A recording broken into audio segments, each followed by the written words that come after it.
Thank you for joining us for the first of its kind event where the general public will hear from incarcerated survivors from inside of prison. I am Colette Payne, the director of the Reclamation Project at the Women's Justice Institute, and I am a formerly incarcerated survivor. While many of the 22 impacted women and one man we will hear from tonight have performed inside of prison before, they have never been able to share their performances with those outside of prison. Tonight, we will get to see this historic performance recorded earlier in the week, and we will also hear from some of the performers on a live panel from inside of Logan, We appreciate so many of you joining us tonight, but we want to give a very special hello and thank you to the family members and friends of the survivors who have joined us this evening. We know that so many of you have never seen your loved ones perform before, and you may have not seen your loved one in many years. Please know that your presence tonight means so much to the performers and to all of us. October is Domestic Violence Awareness Month. You will see the performers wearing purple scarves because purple is the color of domestic violence awareness. Do you know that 98% of women in prison are survivors of gender-based violence?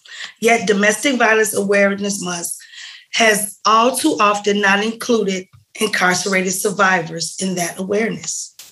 The first time Domestic Violence Awareness Month was ever observed was in 1987, after Janet Jackson, one of tonight's performers, was already in prison. That year, the first national domestic violence toll-free hotline was initiated. It wasn't until 1989, after Nancy Rich, another of tonight's performers, was already in prison, that the U.S. Congress recognized Domestic Violence Awareness Month. The problem is Domestic Violence Awareness Month and support for survivors of gender-based violence too often completely forget incarcerated survivors. For example, the first Domestic Violence Awareness Hotline has led to many more hotlines and related services. But for incarcerated survivors, they can't even call the hotline, let alone access the services they need.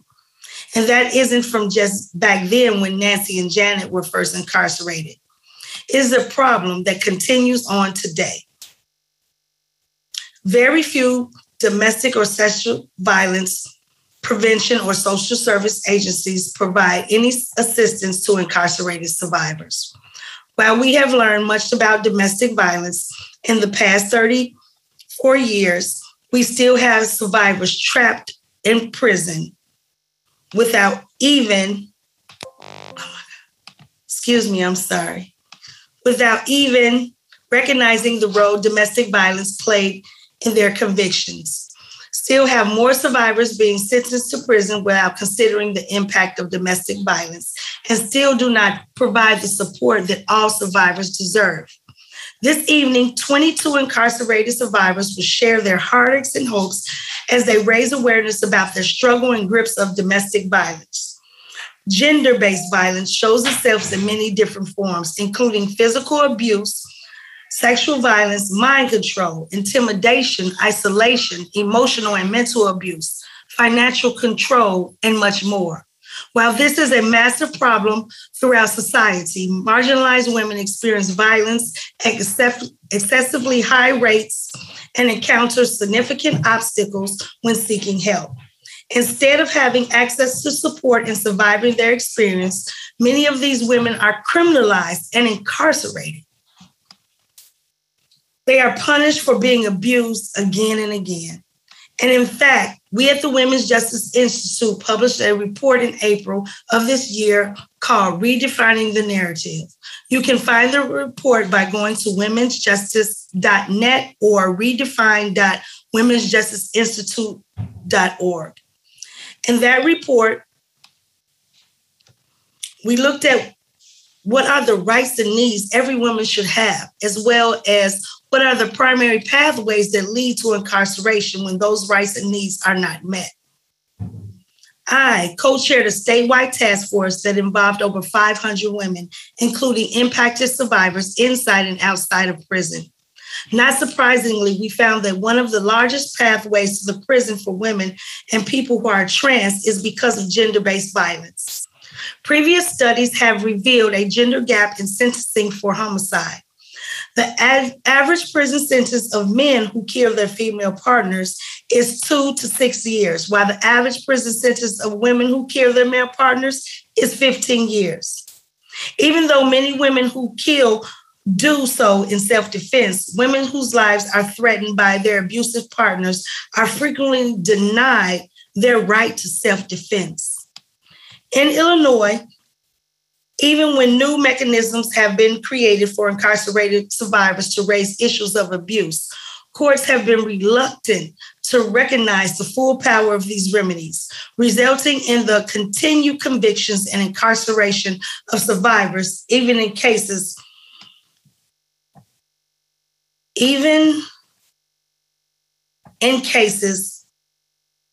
excuse me, you all, I lost my spot. The full power of remedies resulting in continued convictions and incarceration of survivors, even in cases where there's evidence of severe abuse.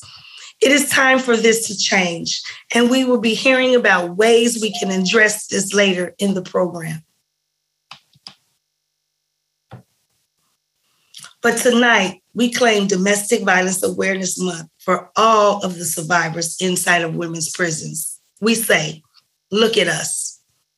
We proclaim that we matter too. So as you listen to Debraka, Calandra, Erica, Jamil, Janae, Jasmine, Janine, Jennifer, Joyce, Katrina, Kelsey, Latonya, Latrell, Latrice, Mary, Mashonda, Nancy, Paula, Sandra, Sharonda, Stephanie, and Tracy, we ask that you truly see them. See them. One word of warning, tonight's performance includes content around topics such as childhood abuse, sexual assault, intimate partner violence, physical violence, state violence, identity-based discrimination, harassment, and more. Consequently, it may provoke strong emotions and responses. As you explore the content, we invite you to take care of yourself. Step away if you need a break and reach out for support as needed. You can also reach out to the National Alliance on Mental Health, NAMI, helpline for immediate support at 1-800-940-NAMI. In addition to all of the performers, the Women's Justice Institute would like to thank those who made tonight possible, including Lauren Stummerlin-Bear. She is a former member of the Drama Troupe who is now back in the community. She provided the artwork for the backdrop for her sisters who are still in prison. Anna Navarro provided set assistance inside of the prison. The Illinois Department of Corrections worked with the performers to give them time to write, rehearse, and perform, and allow us to film and share what they created. Thank you to Chief Porter, Chief Hess, and Chief Williams. We are particularly grateful to Warden Jean Case and Counselor Caitlin Bloomfield, who went out of their way to support the performance. This is the first time that IDOC has ever allowed a program to be broadcast like this. And we know that this truly matters for all of us here.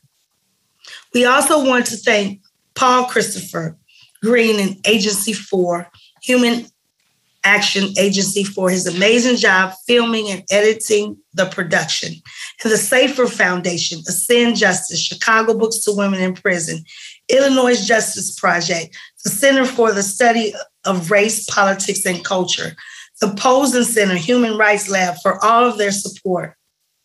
Special thanks to Mark Holmes, Karina Lopez, Faith Smith, and Rachel White Domain for assisting with the running of tonight's event. Finally, I want to ask you, if you feel moved during tonight's program, please consider donating to the GoFundMe link posted in the chat or going to bit.ly bit.ly/support look at me. That is bit.ly/S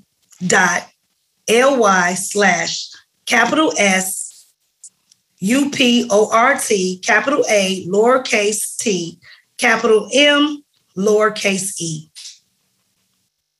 The money from that GoFundMe will support the survivors who are currently or formerly incarcerated. And now I would like to introduce the co-founder and director of Women's Justice Institute, my friend, Deanne Benos. Hi there. Thanks, Colette. And what an honor to be called your friend. So first, I, on behalf of the WJI, our incredible team, Colette, Liz, Sandra, Alexis, and our co-founder, Alyssa Benedict, I wanted to echo a huge thank you to all of the 22 women who are sharing their voices, their brilliance, their courage, and their truth with us tonight, as well as those that made it possible for them to be heard for the very first time in this manner. That said, we certainly hope that this is the first of many events that become possible, that to center on the wisdom and expertise of impacted women. And we as the WJI stand ready to support them and this cause in any way possible. And as Colette mentioned, we had produced our Redefining the Narrative report earlier this year, alongside many of the women and with the contributions of some of the women even performing tonight. And as we move together in our fight to end the mass incarceration of women with our impacted colleagues and legislators like Representative Kelly Cassidy and other partners, we want you to know that addressing the long overlooked and unaddressed injustices and false narratives that repeatedly punish incarcerated survivors is and will continue to be a top priority as we work to implement the recommendations of the report and redefine the narrative and frankly reclaim it. I also wanted to add in a very special additional thank you as we commence with our program with our next speaker, First Lady MK Pritzker. MK has been at the forefront of advancing gender justice for women long before she was our First Lady. She has fought for women's health and in particular reproductive justice for many years. And she has supported public health strategies to meet the needs of women and girls, strategies that prevent contact with the criminal justice system in the first place. We know firsthand that MK truly sees women and has become the first in her position to make it her mission. First in her position to make it her mission to address the challenges facing incarcerated women and their families. She has not only regularly visited women in our state's prisons and throughout the community, hear directly from them on their current concerns, but has responded in meaningful ways that have opened doors and built awareness about the need for change. And I genuinely think that this unprecedented event was made possible tonight, in particular, due to her voice, our ability to host this event. We are so proud to call her our First Lady and honored that she has participated to help kick off this powerful event today. So with that, I'd like to present First Lady MK Pritzker. It is my honor to join all of you and the Women's Justice Institute for this special, unprecedented event.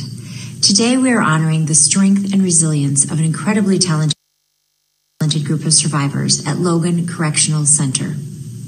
As First Lady, I've had the honor of working with the WJI, leaders of the Reclamation Project, and many of the impacted leaders currently incarcerated at Logan Correctional Center. I have seen firsthand the importance of centering the voices, experiences, and talents of those with lived experience, and I can assure you that we are in for a powerful evening. These talented writers and performers are unapologetically reaching out from behind the wall and sharing their truth, a truth they hope will transform how systems perceive and respond to violence against women and LGBTQI individuals. For far too long, our society has overlooked unconscionable levels of violence against women, including and especially the extremely disproportionate levels of violence against women of color and trans women. These statistics are startling. In the United States, 1 in 5 women, compared to 1 in 71 men, will be raped at some point in their lives. And since 2014, murders of women due to domestic violence have risen to the point that nearly 4 women are killed by an intimate partner every day, while the number of men killed by an intimate partner has declined. Yet, the story of these figures do not tell the story of incarcerated women. 98% of women in prison have reported histories of domestic violence, sexual assault, or other forms of abuse. 98%. Let that sink in for a moment, and then consider this.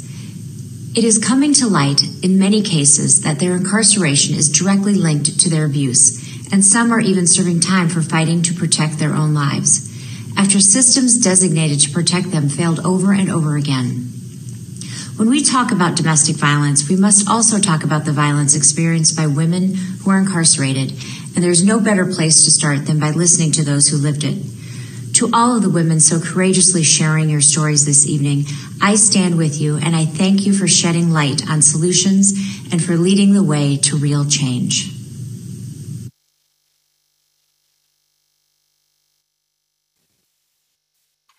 Good evening, everyone. My name is Alexis Mansfield, and I'm a senior advisor at the Women's Justice Institute.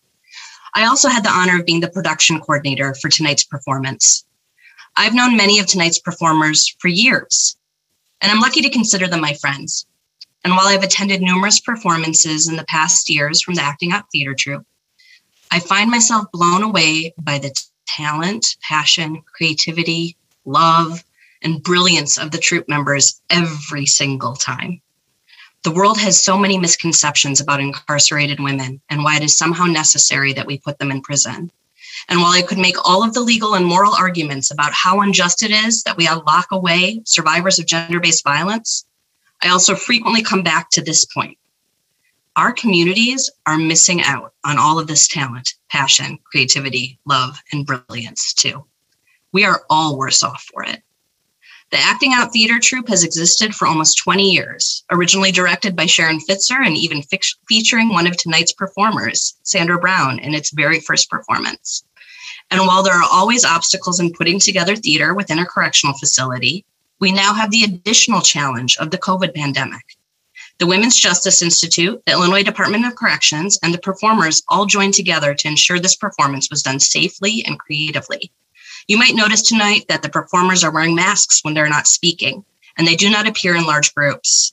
In addition, there are 2 separate groups of performers to maximize safety. COVID also impacted the performers' abilities to assemble and practice together. But let me tell you, this did not impact them at all. They worked through every challenge to find creative solutions and to make things work in a beautiful way. Tonight's performance is written and performed entirely by the artists. A few pieces are written by one person and performed by another, and several pieces were written collaboratively. The Women's Justice Institute and community supporters provided black shirts and purple scarves in honor of Domestic Violence Awareness Month for the performers, and some donors even knitted scarves. I think you'll be amazed at how the performers used these simple 2 items to transform themselves. The performance tonight is directed by Janine Elam, with Erica Ray and many others providing significant support. They also found a way to tie together all of the individual poems, monologues, and stories to create a cohesive piece. And all of this was done with paper and pen, every edit being hand rewritten, and all of this without any promise of compensation. The performers are sharing their stories because they matter, because they deserve to be seen and heard, and because maybe by exposing all they have survived, they'll be able to change the world for others. The footage you'll see tonight was filmed earlier in the week. I visited Logan Correctional Center along with our fantastic videographer, Paul Christopher Green from Agency 4, and were greeted by an abundance of warmth and enthusiasm. Knowing that the general public, particularly their families, would be able to see their performances made these artists so proud. For some of them, their families and friends have not seen them in person or otherwise for a decade or more. And for many others, COVID has restricted visitation. So for all of the families watching tonight, thank you for being the inspiration and support that the performers needed. Please know that a lot of effort and collaboration went into tonight's performance, including a lot of support from people within the Illinois Department of Corrections, particularly Warden Case and Counselor Bloomfield, who have been dedicated to seeing this performance succeed. And now, I would like to introduce one of the original members of the Acting Out Theater Troupe, who is currently incarcerated at Fox Valley Work Release Center. Please join me in welcoming the Women's Justice Institute's visiting scholar and one of the most brilliant women I have ever met, Sandra Brown. You told me what he would do in the name of love. You knew because you did it too. Neither of you meant it. It always hurt you more than it hurt me, but I beg to differ. Deceived when conceived into believing I was a mistake, I became every mistake after that. Oh, I believed him too. Our dreams were brighter than 1 billion quasars. I saw each star up close and personal. He balled me up in his fists. Bone of his bones, he continued to break mine. I believed you both were sorry, but deep down, I hoped for the day that I would meet enough. Lips once pregnant with pleasure labored to birth love, made swollen, silent, lifeless. His fists kissed me more than he did. Spirit sodomized by controlling hatred. Asked by words destructive, deduced, reduced like fractions to lowest terms. Authority inflated by castrating femininity. Shamed into submission until the day I would meet enough. Feet ready to run, paralyzed by the unknown. Eyes not blinded by beings are dulled by indifference. But when I met enough, loved enough, learned I was good enough, I had enough. My makeup no longer hides last night's beatings. I plant my flowers, plan my tomorrows, live my todays, and speak my mind with an unmistakable voice allergic to invalidation. Thank you. And now please, if you will, join me in welcoming my amazing sisters from the Acting Out Theater Troupe at Lone Correctional Center. Thank you.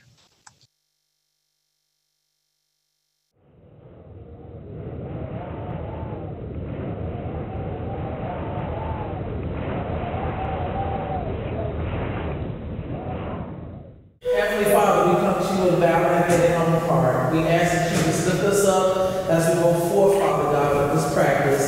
We ask that you give us the right words and the memory that we need. And we just want to say thank you for letting Alexis and Christopher come out here as well as the Bloomfield. In Jesus' name, amen. Amen. All right.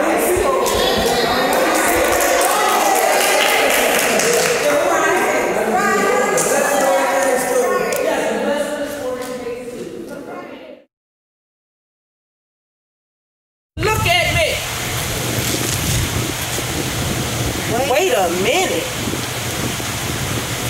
In the valley, I only knew pain, there was no gain. Quick words destroy my soul, and I want to keep score, I never told you. See, love still lives here, but no life, only bones, stone cold. I wrote this piece to rest my soul, but truth be told, I didn't want to let you go. But I let it slip my mouth too quick with the content. Dirty June bug, split my lip. 10 toes to the pavement, I never folded, but eventually I tripped. Choking in my own blood, that was it. Coughing of victory, kept in a hit. I found myself, looking like myself. Take flight, Jamia Brown. Look at me, Mashonda Davis. When I was 16, you were 26. A kid with a man. You knew that I was vulnerable. My life was in your hands. The first time you hit me, stars danced in my eyes. All because I walked up to talk to that young piece of God. You beat me up while I was pregnant, because I confronted you for cheating. Why hit me when you was wrong? This really messed up my thinking. I knew I couldn't beat you, so I took it out on others. The abused became the abuser, unlike my mother. Domestic violence isn't a joke. It cost me my life and much strife. 20 and a half years later, I grew and gained new life. A life I couldn't see then, but I can see now. Never again will I be a victim or offender. This is my battle.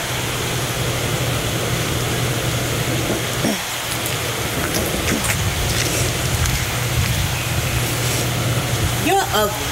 Who's gonna want you? This, my abuser trying to engrave in me, searching my soul for my intended identity. Getting high every day, just trying to maintain this insecure man's hard hands and all of his pain. What did I do? Where did I go wrong? Waking up every day to the same sad-ass song. Body hurting, broken spirit, damaged and confused. Asking the God that I cry out to, what's the use? 3 boys and 2 girls depending on me to keep them safe and escape their daddy. Every day I'm in survival mode, trying to find it out. Suffering in silence when my being just want to shout. I'm battling 2 separate entities simultaneously, all on my own. Me and my unborn child took the sacrifice so our family can have a home. Landlord gets what he demands. Baby daddy off my back. Kids tucked in their beds. I mean nothing. That's what's replaying in my head. Weak-minded and vulnerable, I was all of that. Rehabilitation during my incarceration put the bricks on my foundation, and that's a fact. Domestic violence and sexual assault, what's a weak woman to do? Incarceration for 30 years was the result for me when you're subjected to the 2. Look at me, I'm DeBrocca Harris. Look at me, I am Sharonda Miller. He hit me and the blood oozed. It's no time to think or we lose. Sex next? Nah, I get to choose. But every ounce of me wanted to run when I saw that gun. But there was no way in hell I'd leave my young. So I stood my ground on his battlefield. But self-defense for a black woman against a white man, that's 0 and nil. Jurors, yeah, they listened, but couldn't possibly understand the strength and the courage it took to defeat a madman. From the incident to the charge and the conviction, still fighting. Looking for justice in a judicial system that's so misguided. Tough roads and hard turns, yeah, but I still found my purpose in this journey. But what I cannot believe is all the abuse I suffered at the hands of 2 state's attorneys. Matter of fact, make that 3. Senate Bill 2129 isn't even enacted, and he already said he won't apply it to me. Not because I don't qualify, or because I haven't served the mandatory minimum, but in his words, an enemy of my friend is my enemy. Abuse, it comes in many forms. A lot of it is intentional. Winning these convictions wasn't by sheer luck. It's because of that abuse of unprosecuted prosecutorial misconduct. Stay woke.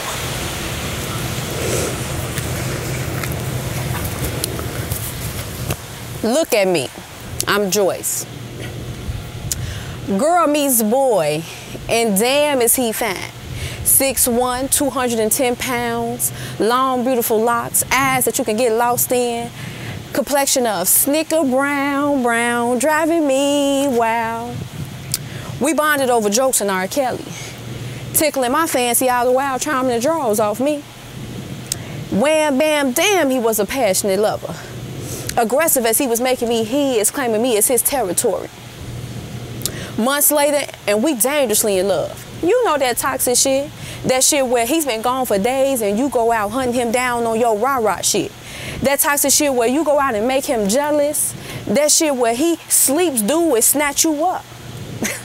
Toxic. A year later, I'm pregnant and trapped. And here goes that next level toxic shit. That you can't go out, but I'm going out. That old push here, slap there. That old R. Kelly, I don't mean it, ass shit. I'm fucked up. I'm black and blue. I think I'm built for all this abuse because you see this toxic shit got a hold on me. This shit driving me wild, and I just can't seem to get out. But here he comes with his finesse, whispering those sweet nothings. You know those, I love you, baby, you the only woman for me. I believe him, because I'm in love. But the joke's on me, because he got another girl pregnant. And here comes that toxic shit, that old hyping yourself up, listening to I bust the windows out your car. That old I pour bleach all over your clothes shit. That soon as he come in the door, bust on him shit. You know that toxic shit where he pick you up and drop you on your head? Now you trying to throw shit and get away? Ah, fuck. He got me. 3 hits to the face and I'm out. I wake up with him rubbing my leg with that old Ruben stutter. I'm sorry for shit. Baby, I'm taking you to the hospital. I snap. My fucking jaw is broke. So I just claw at his face. Bitch, stop! Bright lights, tires screeching. Skrrr! Boom! Both dead on that toxic shit. This month, our month. This month, our month. This is for the sneaker brown women. The I sprinkle my black magic all over town women. This month, our month. This month is our month. For the mothers that survived, that came out better on the other side. For the women that striving, thriving, and still survive. This month is our month. This month is our month. For the women that plant seeds, for other women to grow month. Hashtag Team Freedom, let's go month. This month, our month. This month, our month. This is for the sweet but strong like cologne women. The queen to the king Kong women. The, where do we belong? Home type women. This month is our month. This month is our month. This is for the cinnamon brown skin tone women, the honeycomb down to the bone women, the excuse my French, I'm popping my shit, type one.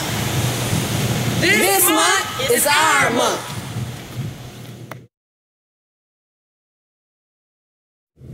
Walk the path through your past. Be the queen of your present. See yourself as beautiful, strong, and capable of achieving greatness. Walk your story. Honor your experiences and tell your story. And draw into our circle more warriors. Look at me.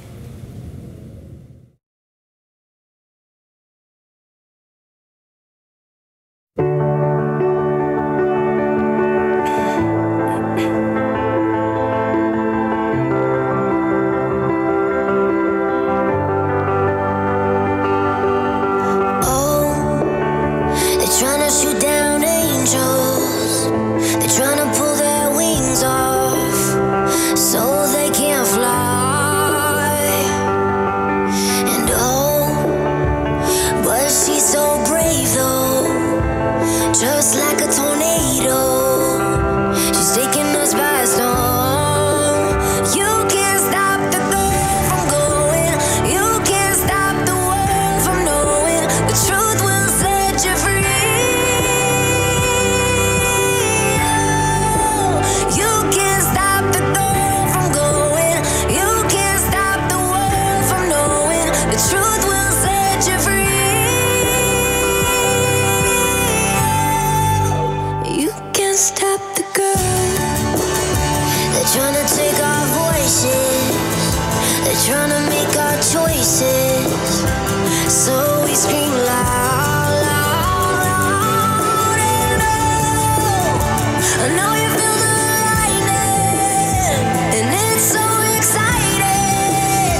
work comes in different levels.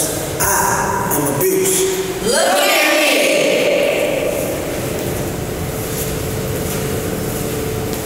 Paris Knox. Ali Daly. Willette Bedford. Takanji Green. Cindy Shepherd. KK, look at me. Tucked safely inside the dark parts of your dreams, a quiet, invisible display of everyone's pain, half their fears, a fraction of a woman's non-reality, a quarter of things left unseen. Look at me. You know nothing of me. Yet in black and white, I am perceived as a menace to society. An IIC, 1 alphabet, 5 number ID. No longer a name, just another faceless identity. Look at me. Abuse. You come in many stages, mentally, physically, verbally, and to tell my story it'll be endless pages. I've known you my whole life long. You made me believe that you was the definition of love and you were never wrong. Abuse. You are a product of too many environments. You don't discriminate and you don't need any requirements. A disqualifying space in your eyes, I believe I deserve more than a closed-fisted expression of love. I don't know how to love. I don't know how to give. I hate and I take. For man, woman, old folks, and kids. I decide if I let you live. Reject like oh, I'm a big habit. One more I love, was a part of me. I'm the one scared of God, the one that I see. I am abused. Yes, this is me, an implication of yesterday's mess. This is the small implication of yesterday's mess. This is the pulling of my face into nothing. This is the pulling of my face into nothing. Look at me. As I try to stand on legs swept from under me, I slip, I'm falling. Look at me.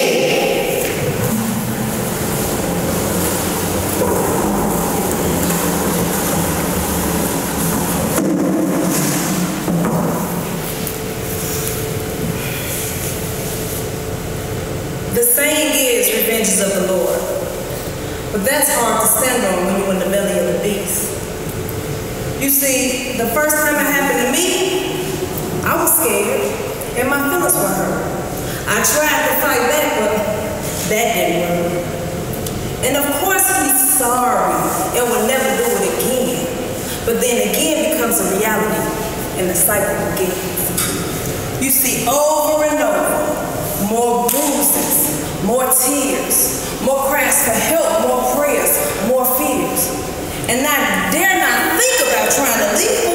What would he do if he called me? Probably break all of my bones. Am I pretty enough? Am I smart enough?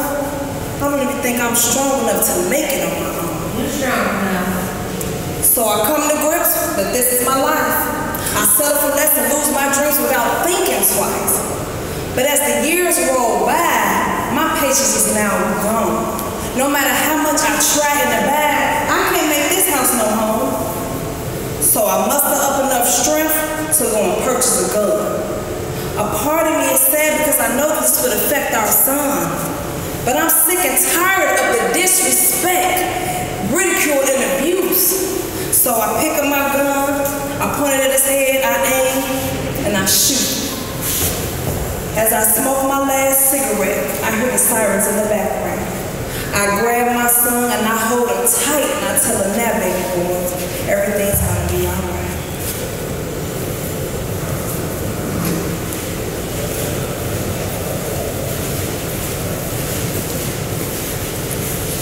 Look at me. I am alone. No amount of pre-recorded phone calls can equal the genuine familiarity of family. The actuality of oral expressions coming directly from their hearts. No synthetic I love yous or packaged hearts.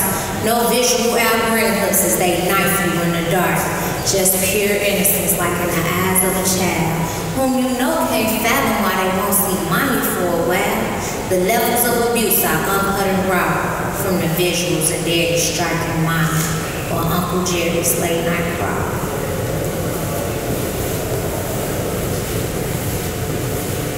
Pink, red, blue, and black, those were the colors of my life. Am I invisible?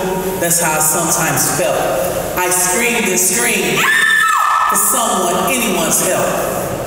He gave me makeup to cover up my scars and webs, but underneath it all, the hurt, the pain, and the shame was still there. Many nights I would hold my pillow close to my face, wanting to take my own life because staying in this relationship was truly a big mistake.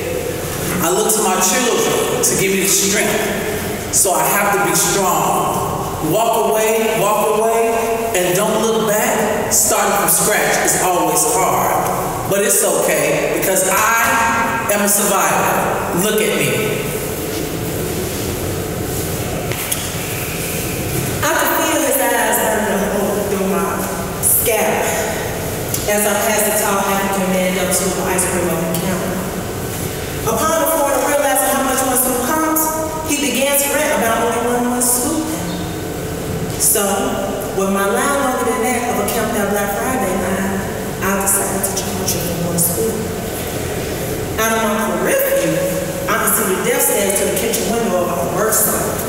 Instantly, my palms began to sweat, my heartbeat rapidly increased as my mouth converted to the Sahara, and my stomach organs began to interlock before I momentarily faded to black. At 10 p.m., the tension between us was noticeable for our co-workers, and I sensed that they could sound their hesitancy, but they didn't want to get involved. I stared like the bags as we parted ways on the shuttle bus ride.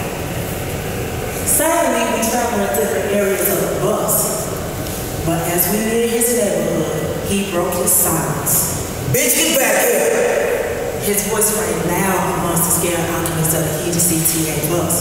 The driver was mute. I said, get back here, bitch! As he's making his way towards the door, I sat in the middle seat alone, mentally, physically, and emotionally tired, with my black fat farm man strapped to my chest. Well, only a few feet away, I sighed. Then I sprang up as if my ass had been formally introduced into a thumbtack. I threw a combination that Muhammad Ali would have been proud of. Well, I know the courage of his that step, with my adrenaline pumping. I won't be your punch bag tonight. He tried to grab me, and I eluded his grabs. I'm winning, all I could think of. And then the driver comes to a halt, and he echoes loudly. Don't you hit that girl! With his cat-like reflexes, he grabbed me and jumped backward, entering the rear exit of the door. Not before catapulting my face into the door slammed shut, vertically across my forehead, eyes, and cheeks. I was yanked into the brisk 20-degree winter darkness. It's so cold and I can't see. But I feel something flowing down my face, and frantically I begin to scream, I'm bleeding, I'm bleeding!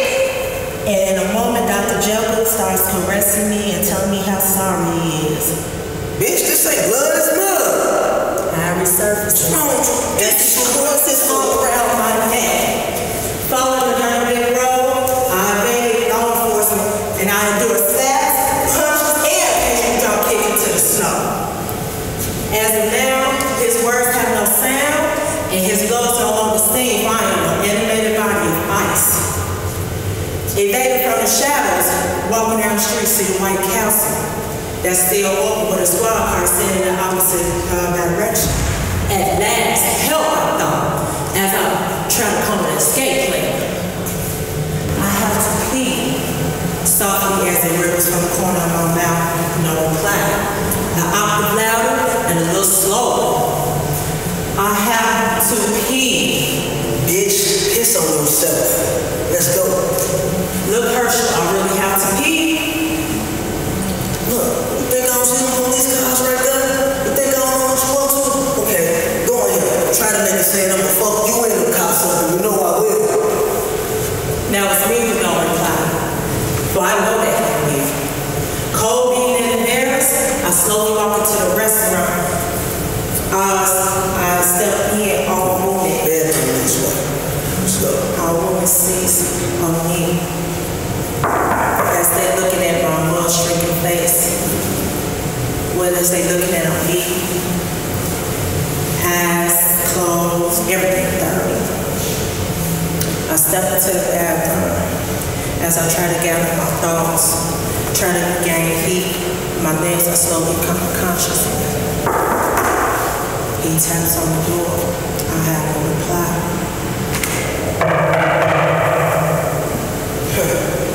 Janine, I will keep this motherfucker down there. Don't play with me.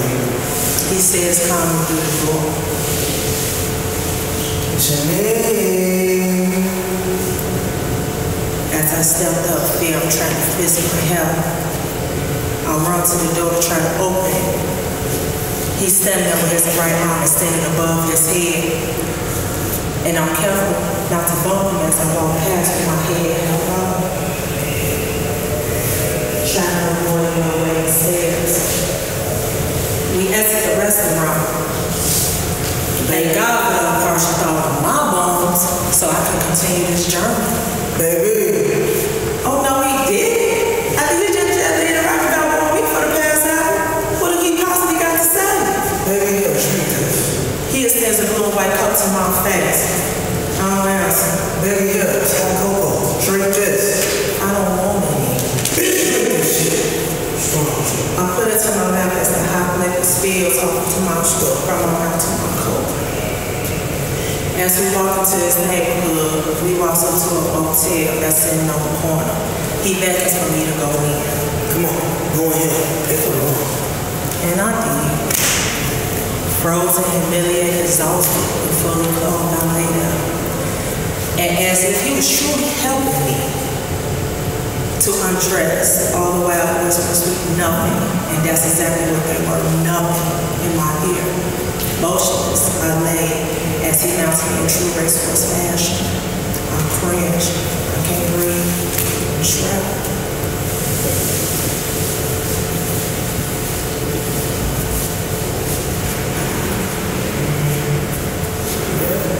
See? I don't care. I'm not racist, not sexist.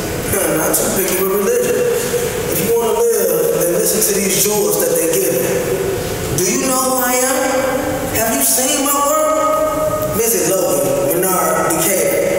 You see all the lives I heard. Go visit your nearest cemetery and imagine what lies beneath the dirt. I am abuse.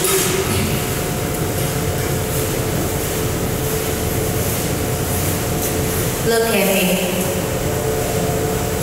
The most invisible part of him. A negative about it. Family life. Accountable for him. Drifting in and out of the consciousness that is my womanhood because I am not equal to him. Unsteady, standing against a cascade of punches. Over-sexualized, under-rested. There are no limits to me. I am behind him. Yes, to stand beside him, accountable for him after he pulls a trigger. Look at me, a robbery, a kidnapper, a child abuser. Take one, pick one. I live not thinking. I dare not think of independent thought. Saying no leads to perpetual distress. I am negative about it. Family life. Maria, look at me, accountable. Cuffed tight, brought folk laughing in. She swears that the truth will set me free, but look at me, stripped down, the posture of a birth ritual, a grunt, a cough, filled with shame. Every day is like today. A closed shower, a locked door, a break from him. Look at me, lessons on how to survive. This new barrage of violence evades me. Unprotected agents of this state violate me with assurance that I will never find solace and protection because I am accountable for him. Guilty pleas, 12 G's, guys and girls, men and women that don't know me, but they serve me well into a life of new imprisonment. The only place where a woman can be equal to a man. But we are no longer women or individuals, but counterparts. Pieces Is of an equation that results in spontaneous summations, or what should matter? Look at me. The most invisible part. A transparent illusion. There are no voluntary yeses. No voices loud enough for him to hear. I want to be my own woman. No time to recapture moments that were stolen. So I'm thinking quickly behind him, beside him, because this is not my time to die. Rachel Howard.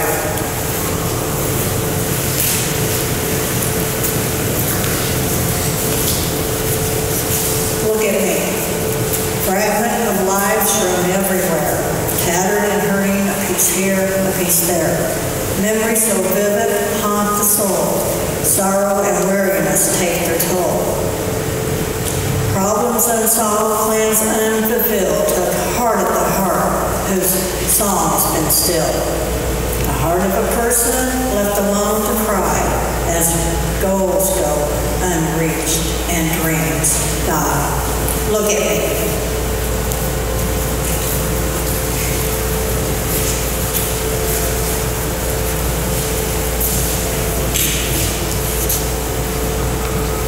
Monster. I'm in love with the monster, and he has no face. We meet at midnight in a very dark place. He climbs the stairs, knife in his hands. I can see.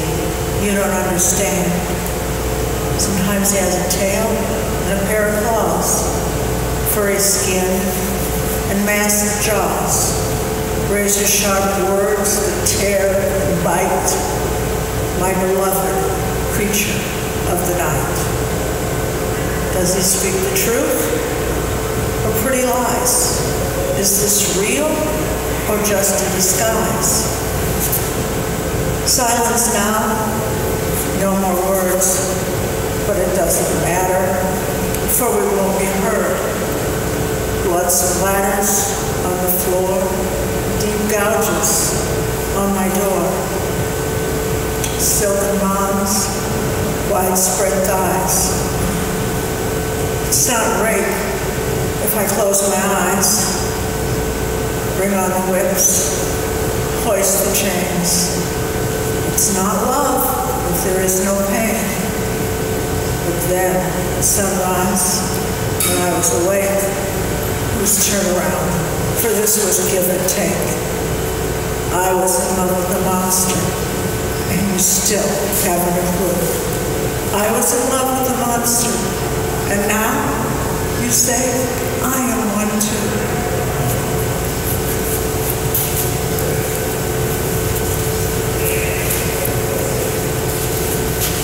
Look at me. When I came to prison, I asked myself these questions. How did I get here? What happened? And when did I become capable of harming and killing another? But this became my mission, to understand all that I could about domestic violence. But more importantly, what I needed to do to keep it from happening again and again. You see, domestic violence is a learned behavior. That's a recurrent cycle of destruction. As a child, I grew up in the projects. All around me was broken homes, broken hearts, broken spirit, and an extreme lack of peace, hope, and love. Violence in my home and environment became the normal answer to what one could not deal with, tolerate, or understand. There was all type of destruction everywhere. It not only happened in the schools, but more likely in the homes. Now I understand the how, the when, and the what of my incarceration. Victims. It's time to overcome and become victors. Only you have the ultimate power to get it done. It's gonna be a struggle, but it'll be far better to spend 20 plus years successfully making it than 20 plus years pathetically regret. Look,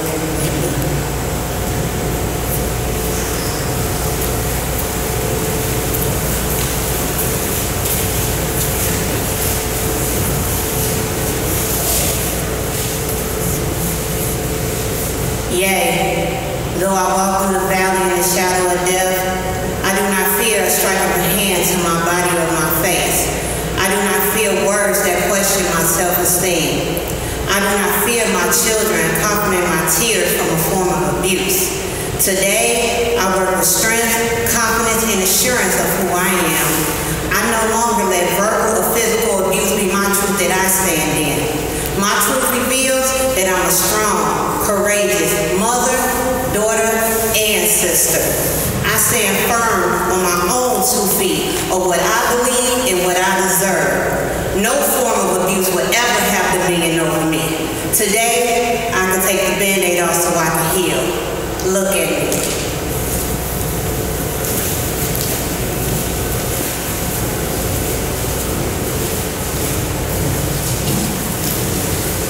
That was cute. Sometimes I leave, sometimes I stay. That depends. If you believe when you pray, like the song says, it's by God's grace.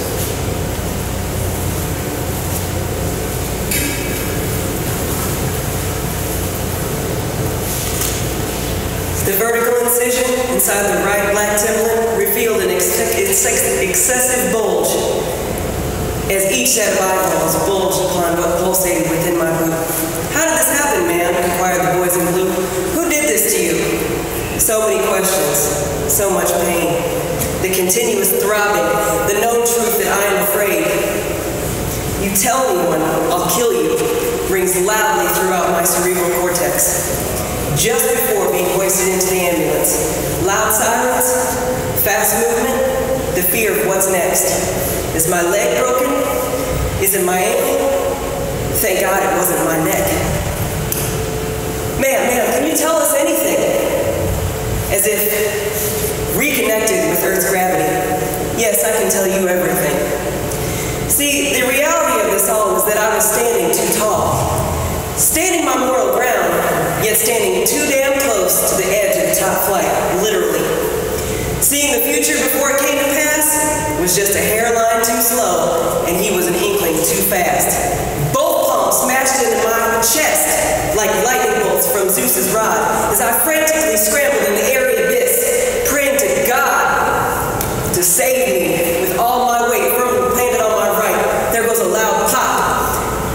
I reached for my ankle in a crouching position, bracing for the rest of the drop.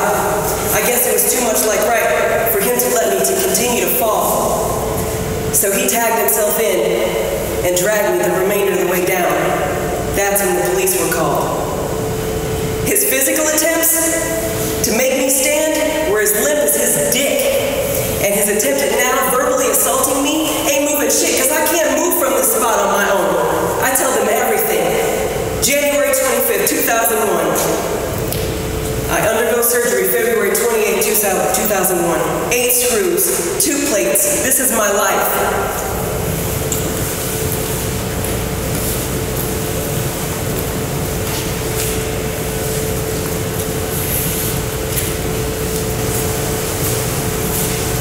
Look at me. A mother of 1, a grandmother of 3, convicted of kidnapping and murder, sentenced to natural life under accountability. I was 25, I'll soon be 60. I am a survivor of domestic violence. I grew up in an abusive home. At a very young age, I would witness my father violently abusing my mother. This is when the fear set in. My insecurity grew deep. My identity, self-worth was lost. Seeing that broke me. It wasn't until I came to prison that I discovered my potential, my voice. You have to find your way in here, or the darkness and the despair, it'll destroy you. I lived long enough in darkness and despair. I was determined to turn my life around. I pray and talk to the Lord daily. I ask him for courage, wisdom, strength, to change anything that needs to be changed in me. I learned how one decision can change one's destiny. However, so can prayer. Forgiveness is a gift. The cost of mercy and courage. We have to learn to forgive ourselves and our abusers and allow the healing to begin. Look at me.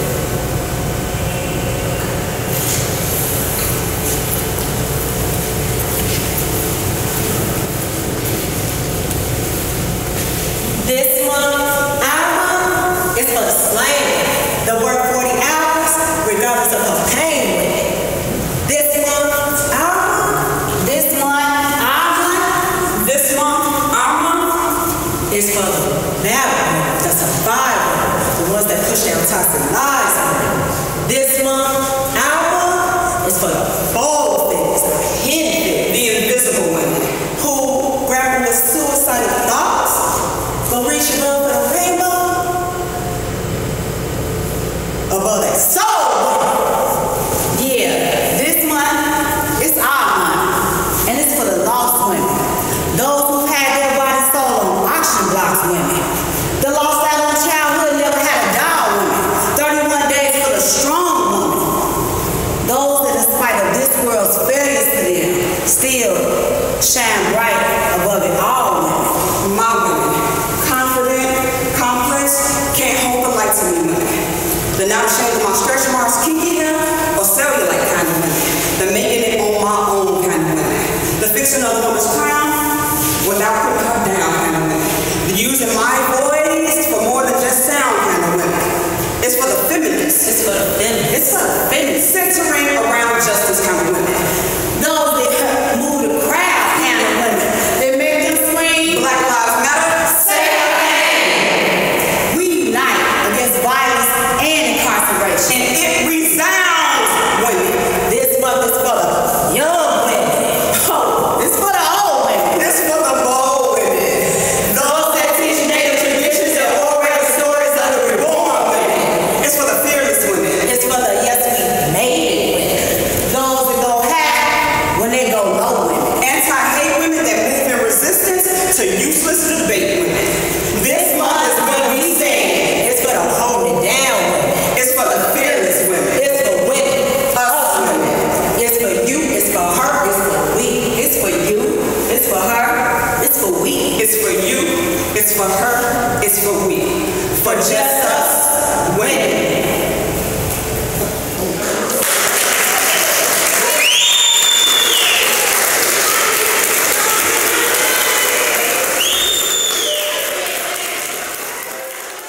Wow, that was amazing. I saw it in person, and watching it again is just as amazing and emotional this time. Thank you so much to all the performers. And in fact, we have some of the performers with us right now. So I would invite Sandra and the panel at Logan to go ahead and turn on their cameras.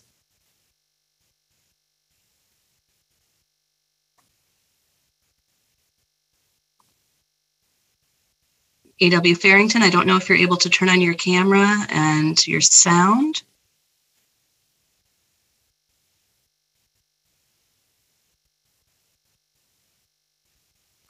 While they're doing that, I see all of the applause and claps in the chat. I know that will be much appreciated by all the performers. While Logan is hopefully getting their cameras turned on and their sound working, I will introduce our first panelist. We have with us Sandra Brown, joining us from Fox Valley Adult Transition Center. Sandra stands as the first woman to get her bachelor's and master's while incarcerated in the state of Illinois, and is currently working on her PhD in addition to being the visiting scholar at the Women's Justice Institute. We don't know how much time we'll have for questions from the general public, but please feel free to ask them in the chat to the panelists. We should have Janine Elam, Erica Ray, and Latrell Miller joining us shortly, and we will introduce them when they join us. So please feel free to use the Q&A function or to put questions in the chat. We will get to them if we have time. And if you are asking from a media outlet, please make sure to identify yourself. So Sandra, I guess to start, I would just ask, what are your impressions after watching that performance and as one of the very first members of the Acting Out Theater troupe? Oh man, it brought me down to tears. So amazing, so strong, so courageous. Thank you. Thank you, Erica. Thank you, everybody that was a part of that. Everyone who worked to put this together, everyone who performed. My God, I continue, finding myself in these stories all the time. And I am so glad that we have a space today where those voices can be heard, stories can be told, and people who are listening can say, hey, what can we do to support you and to help you on the path to healing? So thank you. Yes, I'm moved beyond words.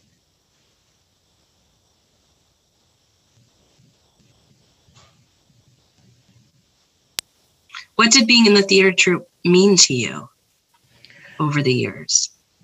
Being in the theater troupe was cathartic for me. It was a cathartic experience. I found myself. I found my voice in the theater troupe.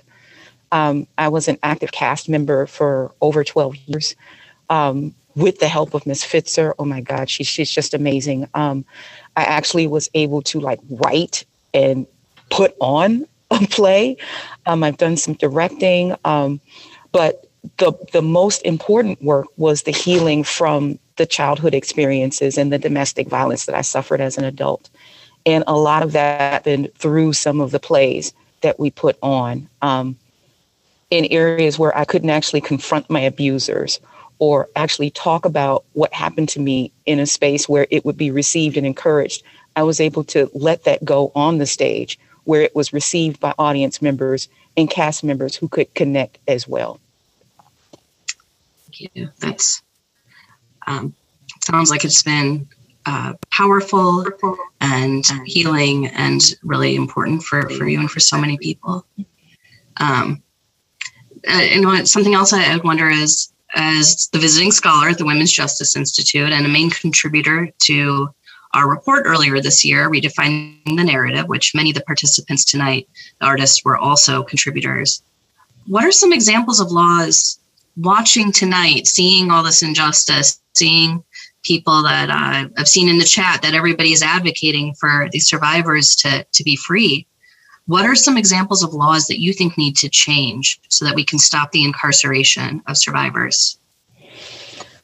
Well, I think we could begin with definitely the Domestic Violence Resentencing Act. That the act was put in place to consider incarcerated survivors, and yet after the passage of the act, so many petitions have been entered for that, and only 2 women have been granted relief. The mass commutations. I do believe that mass commutations for incarcerated survivors should definitely be considered. Bring back the Prisoner Review Board. How many of us have done 20, 30, almost 40 years, and we are past the point of being a quote unquote public threat to anyone in society? I'm not understanding. I still have to wrap my head around that. How is it that we're breaking the law by saving our lives? And the only crime committed was being alive to tell it. I think networks of community-based non-carceral alternatives be key to giving strength and a voice and a real dealing with domestic violence or battered woman syndrome. There needs to be more based alternatives in place because we're not just hurting us, we're hurting the children that we're caring for. So many of us are mothers to dependent children in these situations. And so by incarcerating us for astronomical amounts of time, we're hurting the children as well. Then the cycle continues. It shows up in the form of young children coming into the system where their mothers left off. Thank you, Sandra. That's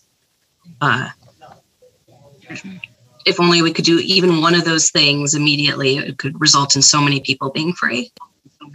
I think Logan might have audio with us. Logan, are you there?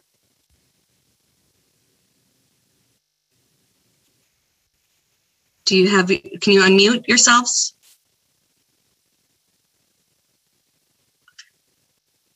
I know that some people are working on it, on getting that fixed. I thought that they had their microphone turned back on, but I don't see it now. So I guess I would ask then, Sandra, what would you want to say to, and I wonder for all the panelists tonight, what message would you want to give to your friends and family watching tonight? Love you. I love you. thank you for being there. To my family, that's my Logan family, thank you for speaking out. I may have transferred, I may have gone, but I am you. I am you. And so I will continue, no matter where I'm at, telling our stories, raising a voice, fighting for a seat for us to have a seat at the table. Because I think I can speak for all of us, are tired of being placed on the menu. Thank you.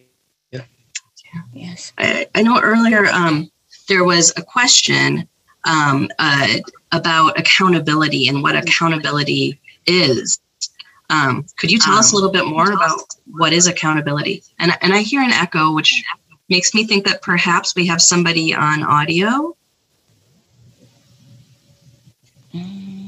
No, I don't think that Logan has been able to join that audio.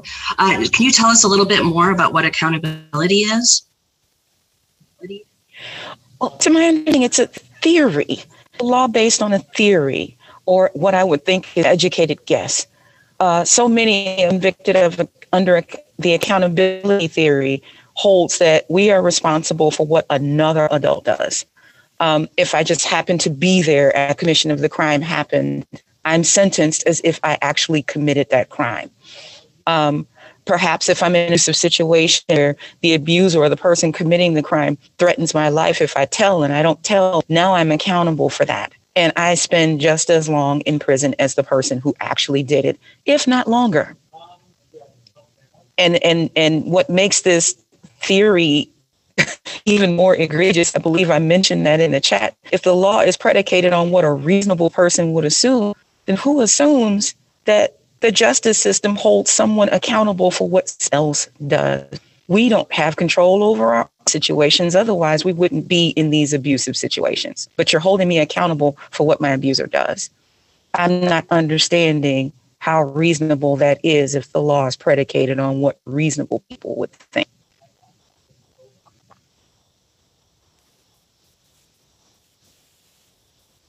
I'm sorry, we're just working on that technical issue. Sandra, I heard that you have been in performances going back 20 years, including to one of the first performances, I think was called Poof. Is that correct? Yes, I actually started with the Acting Out Theater Troupe, like right when Poof came out. It was a production, I believe, with Millie Lee, Trasha Johnson. Yes. And that was a play about domestic violence. Domestic violence. Yes. The main, one of the characters, I believe it was Mary. Oh my goodness. Her last name got away from me. But yes, he played the survivor, the domestic survivor. And that again is so many of our stories. You know, we're being hurt, we're being hit, and then the one time we fight back, we broke the law. I do remember that.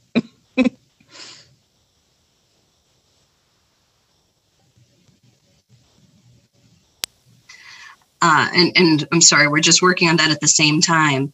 I know a lot of people ask Sandra about getting your degree inside, and we have several people joining us today. From various educational institutions. Can you tell us a little bit more?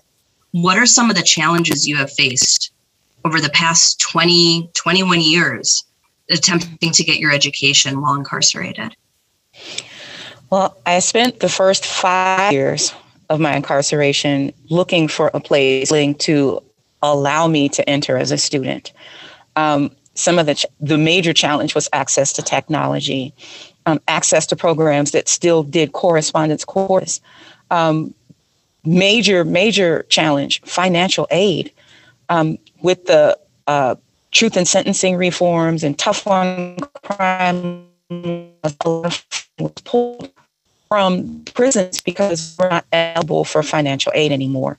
So there were times where all I had was my stay, maybe $30 a month. As a student, $10 a month. There were times when I'd have to actually ask the officer to clean the shower so that I could collect soap and wash my body and save that money for school. It took me 7 years to graduate with a degree. instead of the 4, there were times I couldn't take classes. There were times I could, but class would not begin until classes were payable. And that's just the tip of the iceberg. It's amazing perseverance. Really incredible. And I know we have a bit of an echo, so I apologize. And it does look like Logan has joined us. You all can't see the chat, but there is an immense amount of clapping and congratulations. And everybody who just watched is saying that you did an incredible job. So I want to welcome the 3 panelists who just joined us from Logan. We have Janine Elam sitting in the middle, who is the director of tonight's performance, and wrote several of the pieces that others performed as well, such as the piece about the CTA bus that Stephanie performed, Stephanie Bonds. And next we have Erica Ray sitting next to her. Erica Ray, who acted as the assistant director and also wrote and co-wrote many pieces that we heard tonight, including Accountable to Him, about accountability theory that we've been discussing. And then we have Latrell Miller, who portrayed the character of abuse throughout Look at Me in a very convincing way, Latrell. I think we were all completely bought into your performance, and that was a brave role to take on. And as we said before, we've got Sandra here from Fox Valley Correctional Center. So Janine, I just wanted to start with you as the director. Can you tell us what motivated you to want to organize and direct this show? And what has that experience been like? Well, first off, I would like to say thank you to everybody who made this possible for us. This has been a very, very exhilarating experience. Throughout the time, 16 years for me, 15, we have performed many of shows right before COVID, domestic violence, but never have we been allowed to let the world see us speak. So just the point of being able to show that we are women, not monsters, not convicts, not any of that we are human beings, just to have a platform for everyone to see. Sometimes people make bad choices. And that was the motivation behind this, just to let everybody be able to speak their truth.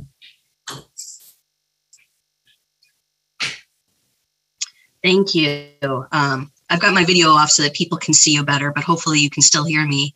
And one of the questions I'm getting as you're speaking is, how can we support all of you inside? And I just repeat to everybody who's watching, you can donate at the GoFundMe link, which is that bit.ly/support Look at Me, capital S, capital L, capital A, capital M. And you can go ahead, and I think that link will be posted in the chat again in a moment. Erica, I wanted to ask you a question. You worked on the Women's Justice Institute report, and you were a contributor to Redefining the Narrative. I know you're quoted several times.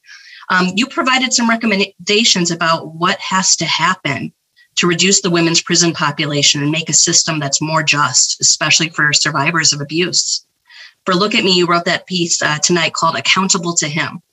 So can you tell us how these laws that you're talking about, felony murder, accountability, how do they particularly harm survivors of domestic violence?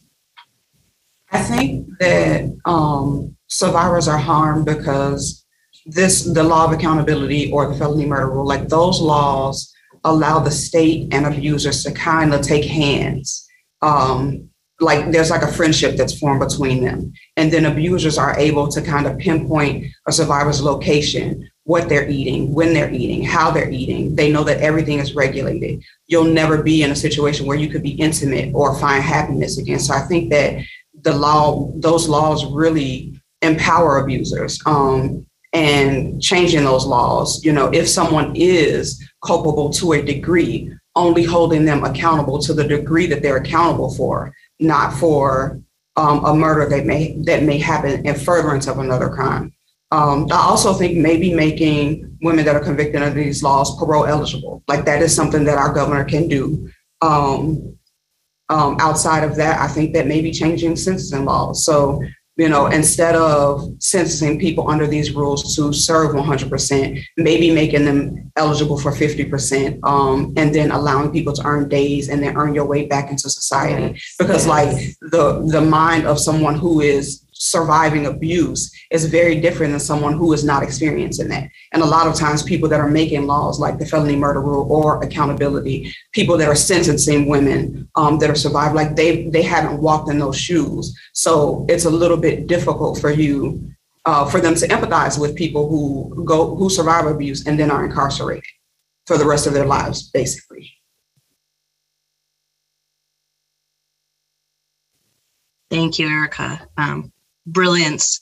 And we just need you all to draft all of this legislation and to get this enacted. Latrell, I wanted to ask you, you portrayed that character of abuse throughout the performance.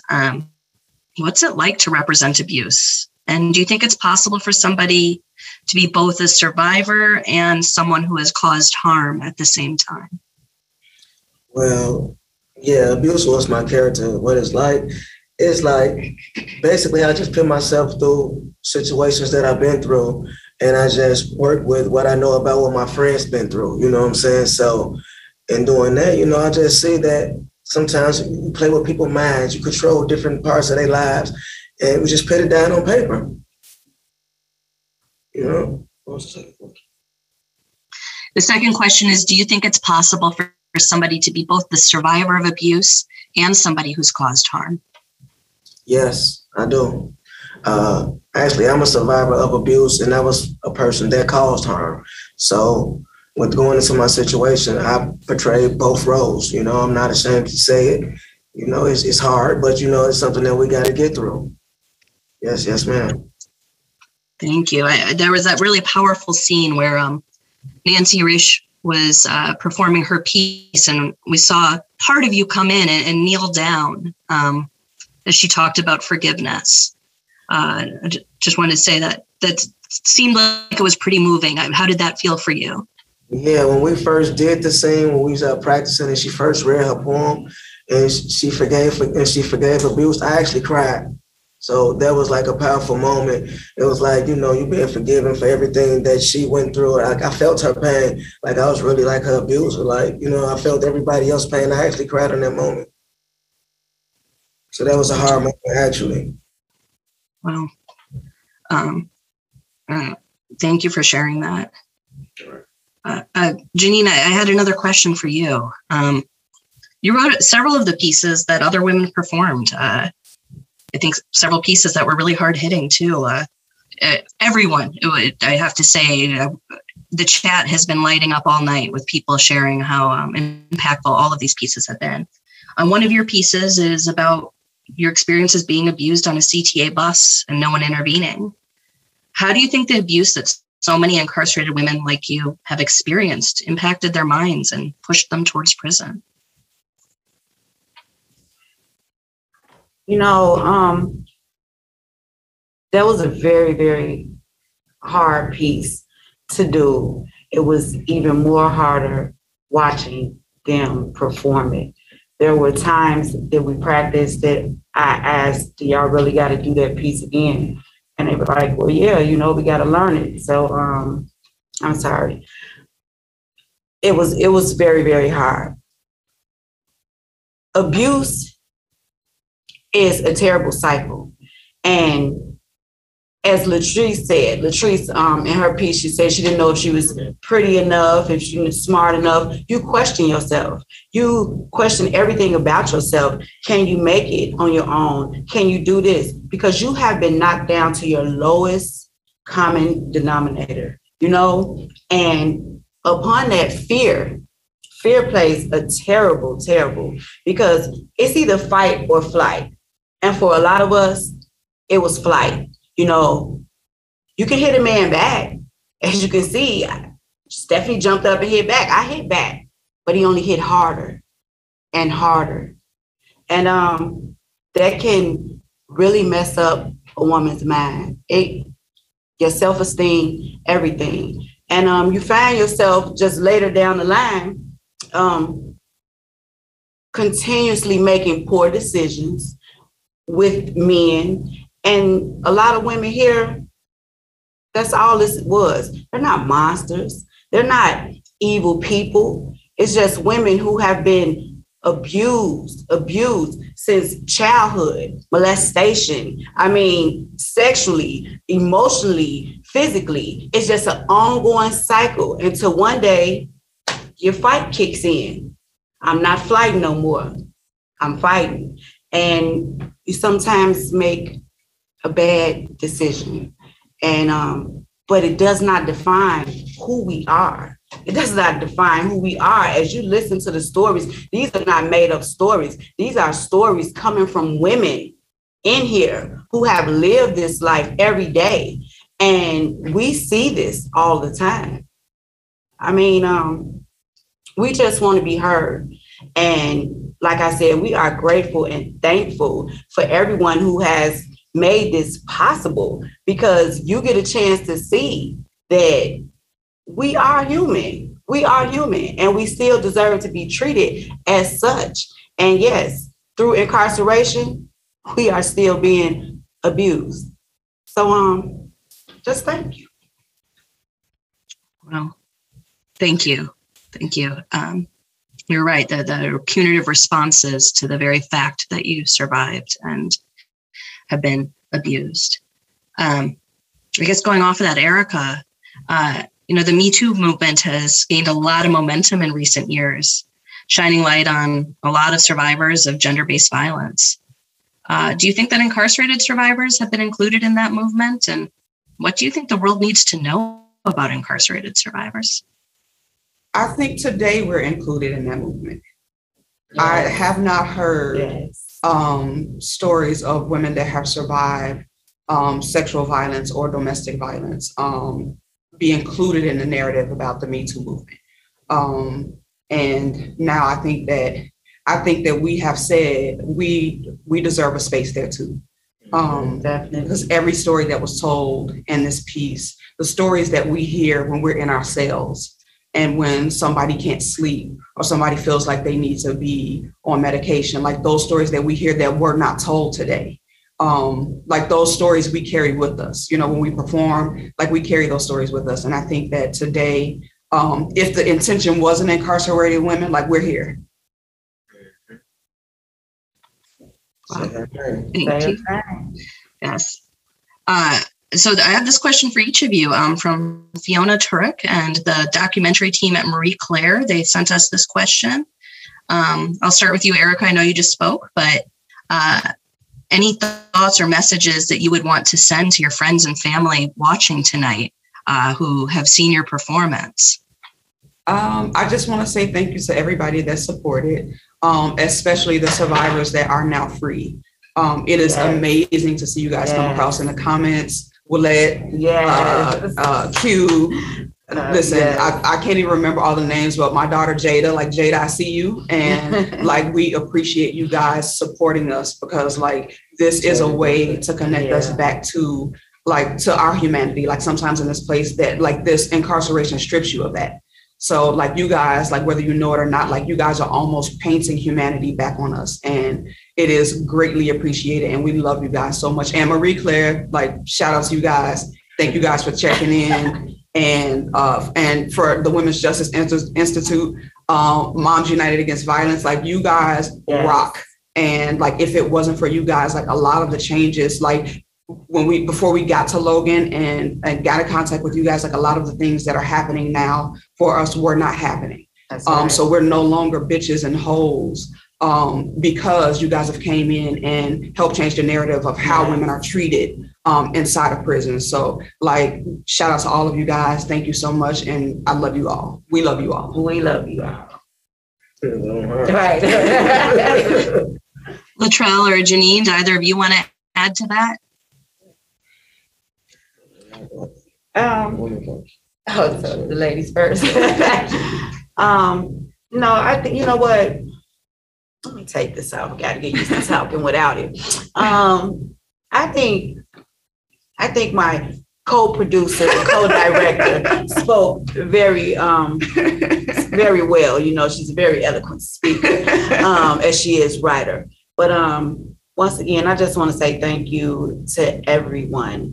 And it is beautiful for us to actually see that. I do feel like humanity is being painted on us as well. Because, you know, we don't know anything about technology. We know nothing. But to see all of the support from people who have left, that we know have been abused, Yes, you know, that made it, that are trying to make it now and still reaching back for us, who have not forgot about us, because in this place, you can feel so forgotten. You can really feel lost. But to know that we have that support out there, it means the world. Well, I just want to say thank you to you, Alexis. Thank you to my family at home. You know, I see all y'all watching and saying my name. And I also want to say thank you to my extended family, my jail friends. You know, I love them. Without their stories, you know, we probably couldn't even make this production. And, you know, I mean, these people just mean a lot to me. You know, even when I be going through hard times and dealing with the things that I deal with, we always here for each other. Toya Griffin, I see you. Yeah. You know, so thank you so much. And it just means a lot just to reach out, and I hope that people really listen to what the words that's being said and really learn from everything that's going on. Because this is real life. And I hope that we change somebody's life and the outcome of the way their kids going to grow in the future. You know, this cycle got to stop. Wow. Powerful words. Sandra, did you want to add anything to that message? I know you see your friends on that screen too. I don't know if you all can see Sandra. Hey, Sandra. Yes, we can see her. We see that scholar. We see that. I miss you all so much. And I'm just grateful to be in this space. I feel like, you know, I'm with my people and know that as long as I'm living and breathing and able to move, I'll keep on fighting for us. Okay, I am. Love you. Love you. And the piece was phenomenal. It was phenomenal as always. You always deliver. And yes, we miss you, but we are so happy for you. You make us proud. We are so proud of you. You are just, hey, you up there, girl, for real. Well, I have to say you are all up there. I think we are all incredibly moved by everything that you did tonight. Brilliance. And as we said when we visited on Monday, you all need to be movie producers and directors and writers and performers. Every single one of you has an incredible story to tell and talent to share. So I guess before we're going to see the credits from the performance, and Sandra has still one more piece of performance for everyone as well. But I do want to just ask, one last question. And I know that there are other questions. Unfortunately, we can't get to all of them right now. But I guess just what's one thing you want to tell lawmakers who maybe are watching this or will watch this? I would like to tell lawmakers, look at me. Look at us. This place does not define who we are. And if you have never lived the lives we lived and been in some of the positions, you can't really judge. You don't know what it's like to have someone continuously stepping in your back, day in, day out. It messes with your mental. But we are survivors and we are strong and we're still here. Look at us. Wow, thank you. Oh, Latrell, do you want to add something?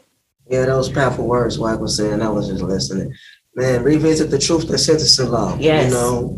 For real, because some of this time that y'all gave us is very extensive. And for us to be out there, get out there and be honorable citizens, we got a lot to contribute to the world. Yes. You know what I'm saying? Not just making films and acting, real life stuff, for real. We got a lot going on that we want to contribute to the world. We want to be honorable citizens out there. We did things in our youth that should not dictate our future. You know, things that we shouldn't be judged by now.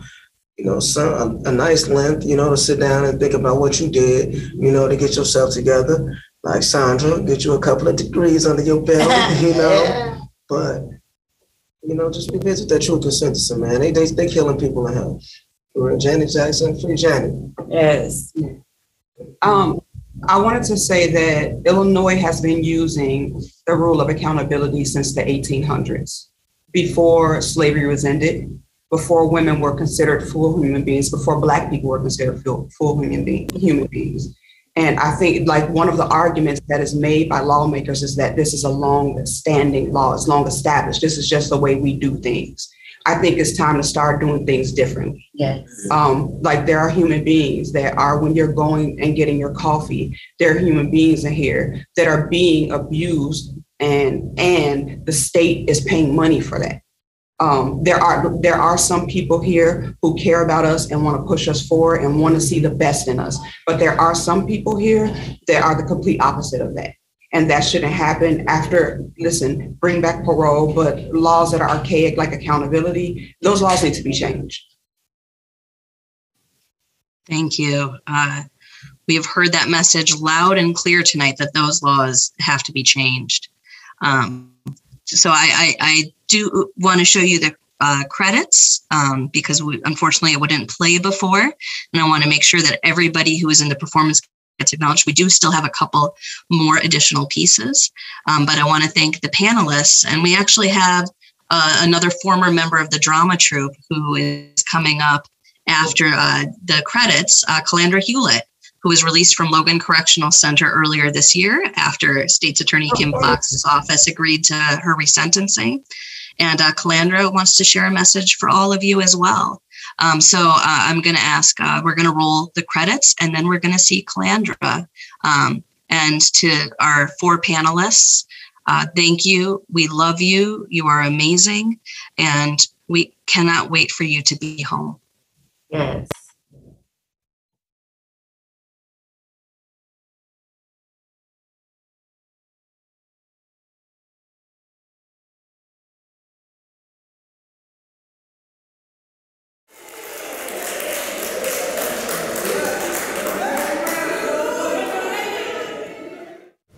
Mashonda Davis.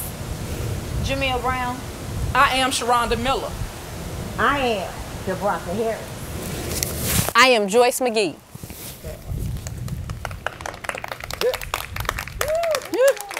All right. Thank you, Ms. B. Kelsey Smith. Embarrassing me now. There's neighbors around. Latonia Dexter. Katrina Latif. Stephanie Bonds. Latrice Burns.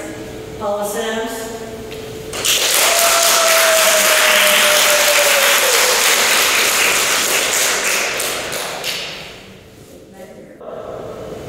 Janine Elam. Michelle Miller. Jasmine Walker. Erica Ray.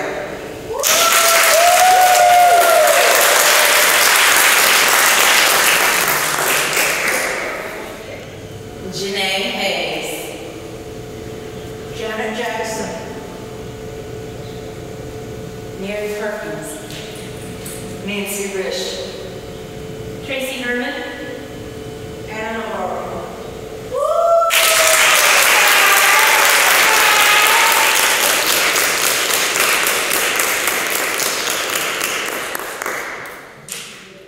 And now I think we have a message from Calandra Hewlett.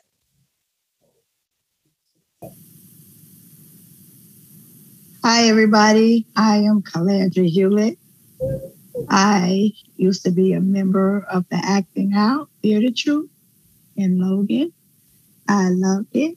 And I am a survivor of domestic violence. And I also would like to sing a part of a song for all of you survivors. And I would like to start now. Never would have made it. Never would have made it without you. I would have lost it all. But now I see how you were there for me, and I can say never could have made it. Never could have made it without you. I would have lost it all. But now I see how you were there for me, and I can say I'm stronger, I'm wiser, I'm better, much better. When I look back over all you brought me through, I knew it was you that I held on to, and I never would have made it.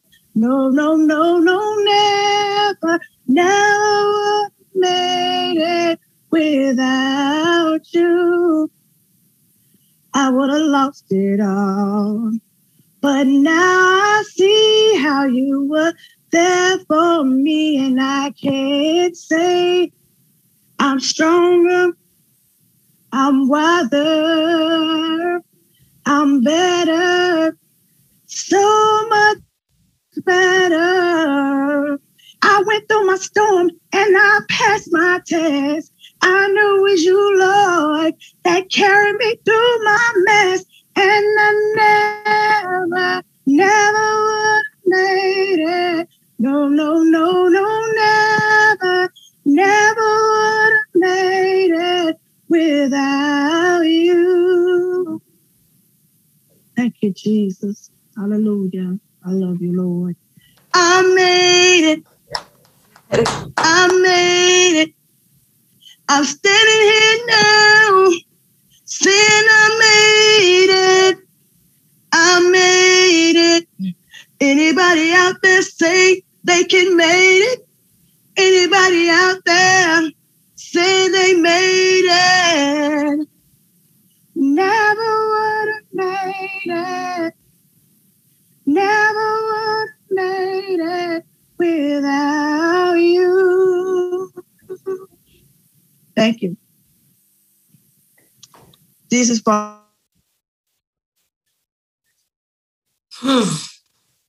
Calandra, thank you, Songbird. That was beautiful. Yes. All the women inside, you are beautiful. You are so amazing, my friend, Calandra, to my friends in the inside. We have heard about a lot of the injustices that exist in our so-called justice system tonight. It's clear that it's time for us to make changes. We have been lucky at the Women's Justice Institute to have so many lawmakers dedicated to joining us in pursuing decarceration and a better world for women and their families.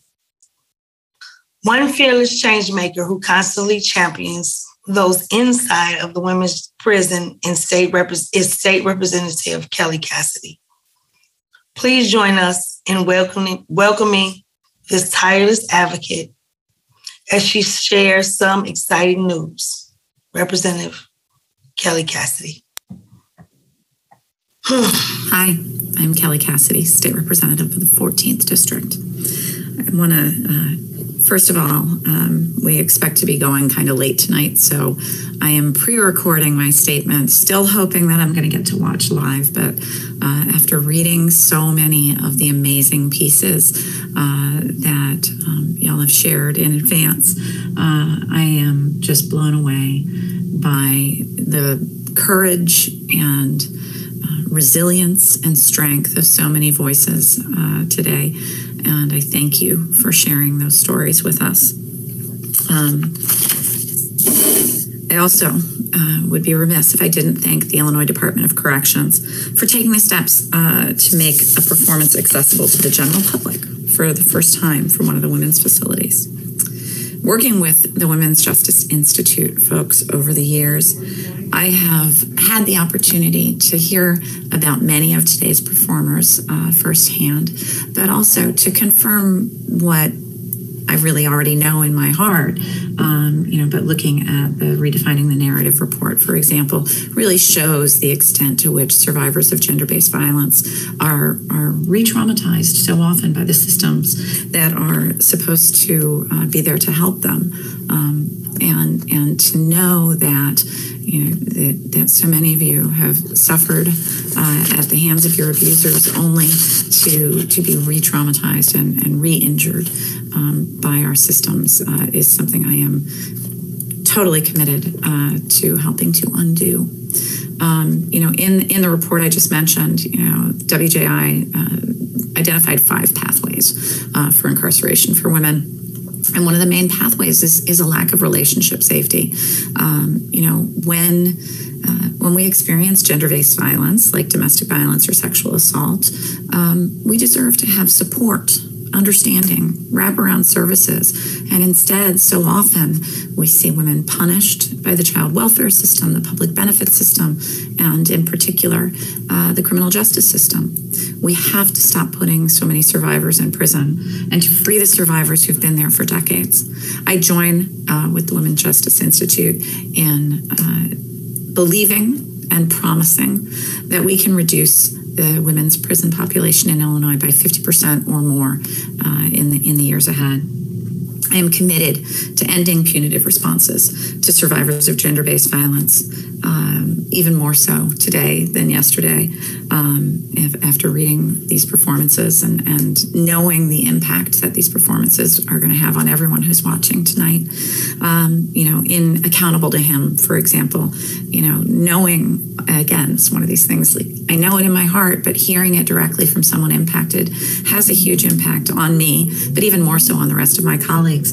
Knowing how often the theory of accountability is used against survivors, how we take away the ability to offer as a defense the danger that refusal to participate in some of these activities might have presented, that coercion and control should be an allowable defense for survivors.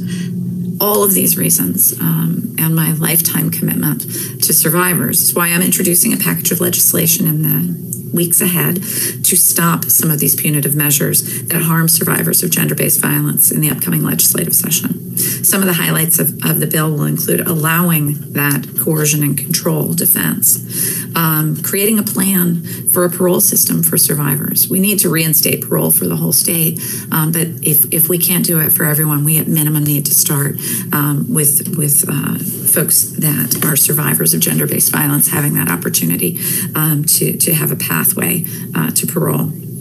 Looking at flaws in the Domestic Violence Resentencing Act to make sure that it's really working the way we intended it to. Fundamentally, we put stuff out there, we say how it works, and then sometimes we have to come back and tweak it and fix it. And that's going to be part of this. Making sure that survivors have access to crime victims' compensation when it's needed, because someone's incarcerated doesn't mean they're not also a victim. I hope that everyone viewing today is inspired to join us in pushing for systems that don't punish survivors. Support our legislative package. Follow the Women's Justice Institute. Follow my social media pages for more information and to keep up with reading about it when it gets introduced. And once again, my bottomless gratitude to tonight's performers, to DOC for allowing us to experience this with you, to all of my amazing partners at the Women's Justice Institute for your relentless advocacy for this incredible population. I am grateful for your partnership, and I am honored by your faith in me to work with on this issue. So thank you all so much, and have a wonderful evening. Thank you, Representative Cassidy.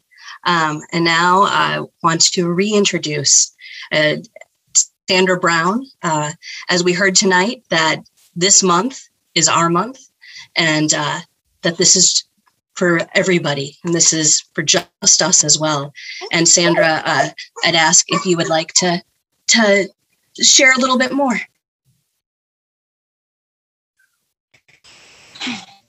From the keen to the unseen women, to the what you really mean women, from the proud move the crowd women, who dares to live out loud women, from the gently get it done women, who know they are the ones women, continue to be free women. You've earned the right to be women.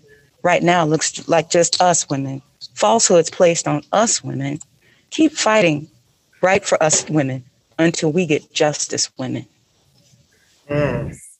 Oh, yeah.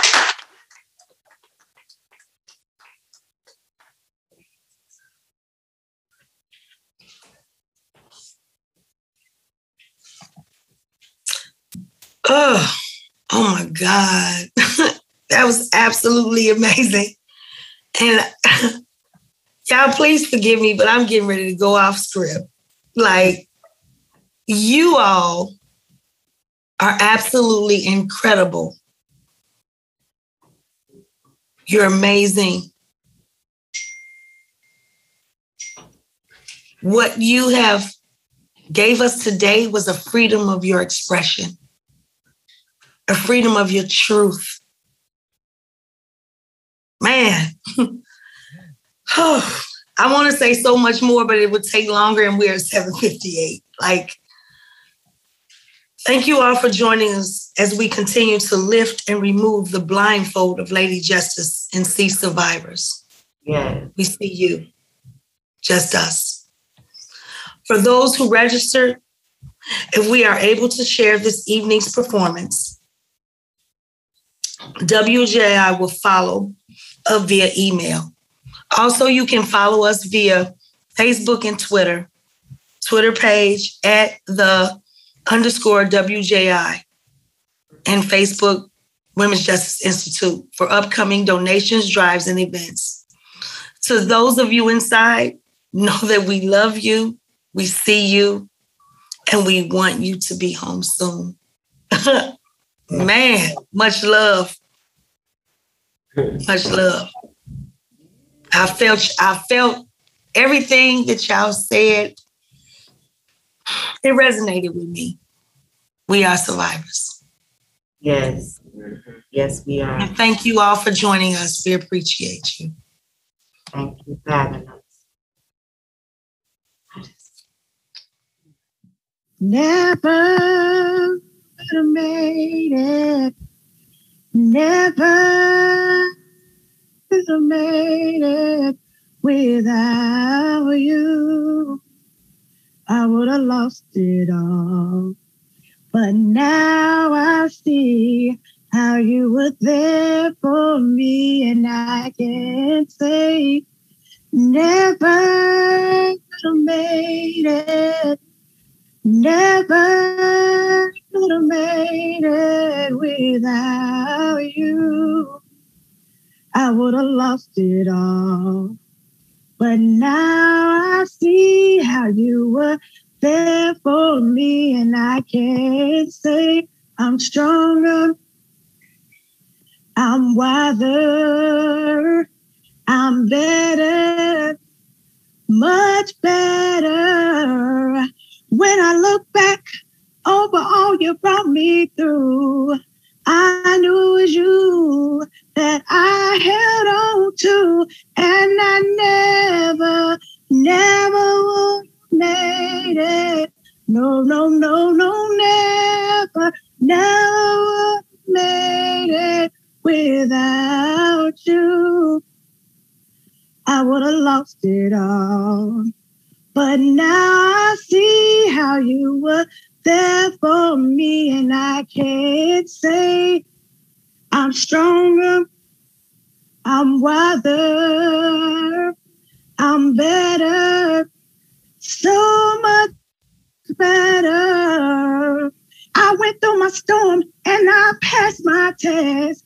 I knew it was you, Lord, that carried me through my mess. And I never would have made it. No, never would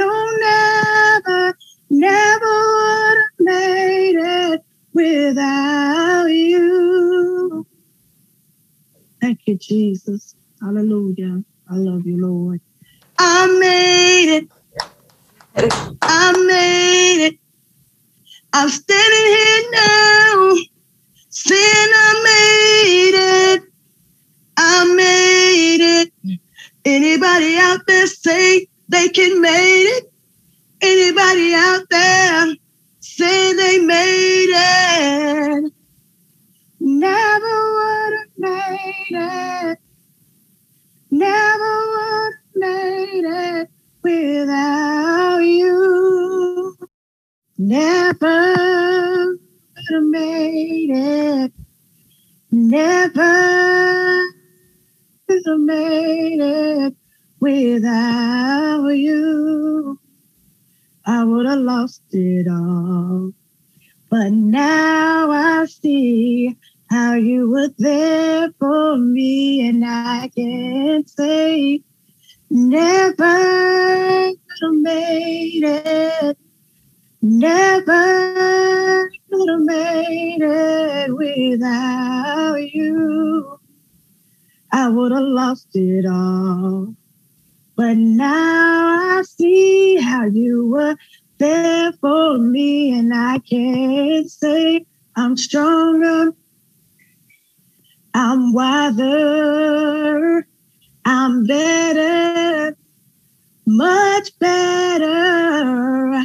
When I look back over all you brought me through, I knew it was you that I held on to, and I never would have made it.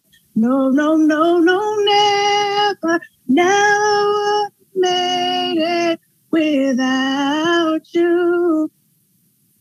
I would have lost it all. But now I see how you were there for me, and I can't say I'm stronger, I'm wiser, I'm better, so much better. I went through my storm and I passed my test. I knew it was you, Lord, that carried me through my mess. And I never would have made it. No, no, no, no, never would have made it without you. Thank you, Jesus.